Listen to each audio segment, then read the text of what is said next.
L'école est en deuil, quoi. On les soutient, on soutient la famille, on soutient toute la famille qui est autour, voilà quoi. C'est à l'école Simone Signoret de Saint-Priest qu'étaient scolarisés les 3 enfants décédés dans l'incendie. Un choc pour les autres élèves et leurs parents. Le plus grand, j'ai l'impression qu'il ne s'en rend pas trop compte de ce qui se passe. J'en ai parlé, il ne s'en rend pas trop compte. Je lui explique, tu sais que maintenant tu la verras plus, et il dit oui, mais bon, c'est tout ce qu'il dit. Il n'en dit pas plus. Pour permettre justement aux enfants de s'exprimer, aujourd'hui une cellule de soutien psychologique a été mise en place dans l'école. Ce genre de drame peut marquer les enfants qui côtoyaient les victimes. Des traumatismes survenant à tout décès, à savoir des difficultés pour s'endormir, des problèmes d'alimentation, de l'angoisse.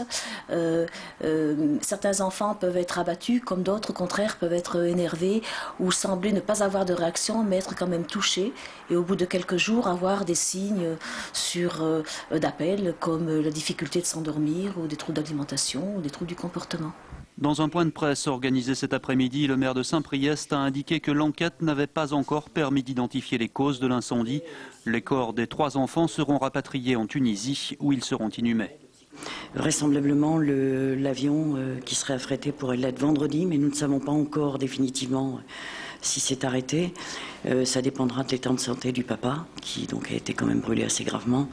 Et c'est les hôpitaux qui bien sûr décideront, mais nous sommes en lien avec le consulat pour faire en sorte que, puisque le consulat prend en charge le déplacement des corps, la ville a décidé de prendre en charge le déplacement des proches de la famille. Une famille dont le relogement est par ailleurs en cours. L'office HLM devrait rapidement leur trouver un nouvel appartement.